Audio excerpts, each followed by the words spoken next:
അപ്പോൾ കൂട്ടുകാരെ നമസ്കാരം. ഞാനിന്ന് ഇവിടെ ഈ വീഡിയോയിൽ കാണിക്കുന്നത് നമ്മളുടെ വീട്ടിലുള്ള വൈഫൈയിൽ വരുന്ന കേബിള്, അത് നിങ്ങൾക്കെല്ലാവർക്കും അറിയാമെന്ന് വിചാരിക്കുന്നത് ഫൈബർ ഒപ്റ്റിക്സ് ആണ്. അപ്പോൾ നമ്മളെ പാപ്പാൻ്റെ വീട്ടില ഫൈബർ ഒപ്റ്റിക്സ്, അവിടുത്തെ വൈഫൈ കട്ടായി പോയി. സാധാരണ അത് പല്ല് കയറിയിരിക്കുകയോ അല്ലെങ്കിൽ എലിയെ കടിച്ചിട്ടാണ് അത് കട്ടായി പോവുക എന്നാണ് അവർ പറയണത്.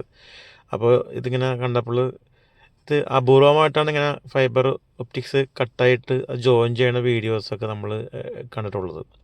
ഇപ്പം ഞാൻ പൊളി പഠിക്കുന്ന സമയത്ത് എൻ്റെ ഒരു അസൈൻമെൻറ്റ് തന്നെ ഫൈബർ ഒപ്റ്റിക്സ് എന്നുള്ള സംഭവമായിരുന്നു. അപ്പം അന്നൊന്നും ഇതിനെപ്പറ്റി കൂടുതൽ അറിയില്ല, കാരണം നമ്മൾ എവിടെയോ വായിച്ചത് കേട്ട് അതിൻ്റെ കുറേ പടങ്ങളെടുത്ത് കാണിക്കുന്നതല്ലാണ്ട് കൂടുതൽ പഠിച്ചു. ഇപ്പോൾ അത് നമ്മളുടെ ദൈനംദിന ജീവിതത്തിലെ ഭാഗമായിട്ട് മാറിയിരിക്കുകയാണ് ഫൈബർ ഒപ്റ്റിക്സ്. അതായത് ഒരു കുഴലിൽ കൂടി ഡാറ്റ തട്ടിയത് ഇവിടെ നട്ടി അപ്പുറത്തേക്ക് പോകും, അപ്പുറത്ത് നട്ടി ഇപ്പുറത്ത് വന്നു, അങ്ങനെ ഡാറ്റ മൂവ് ചെയ്തിട്ടാണ് ഇപ്പോഴത്തെ വൈഫൈ എല്ലാം നമുക്ക് കിട്ടുന്നത്. പണ്ടൊക്കെ നമ്മൾ ചെമ്പകമ്പിയിൽ കോക്സൽ കേബിളോ അങ്ങനത്തെ കേബിളിലൊക്കെയാണ് വന്നിരുന്നത്. പക്ഷേ ഇപ്പോൾ അത് ഫൈബർ ഒപ്റ്റിക്സ് ആണ്. അപ്പോൾ അങ്ങനെ ഉള്ള സമയത്ത് ഈ കട്ടായി കഴിഞ്ഞാൽ, ഫൈബർ ഒപ്റ്റിക്സ് കട്ടായി കഴിഞ്ഞാൽ എങ്ങനെയാണ് ജോയിൻ ചെയ്യുന്നത് എന്നുള്ളതാണ് അവർ കാണിച്ചത് ഈ വീഡിയോയിൽ കാണുന്നത് കേട്ടോ. അപ്പോൾ മുഴുവൻ വീഡിയോ കാണുന്ന ആൾക്കാർക്ക് ചാനലിൽ പോയി കഴിഞ്ഞിട്ടുണ്ടെങ്കിൽ വിനോജ് ടെക് എന്നുള്ള ചാനലിൽ പോയിട്ടുണ്ടെങ്കിൽ മുഴുവൻ വീഡിയോ കാണാൻ പറ്റും. അപ്പോൾ നിങ്ങളിതൊന്ന് കണ്ടു നോക്കൂ.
Bolsun için. Bolsun alacağım.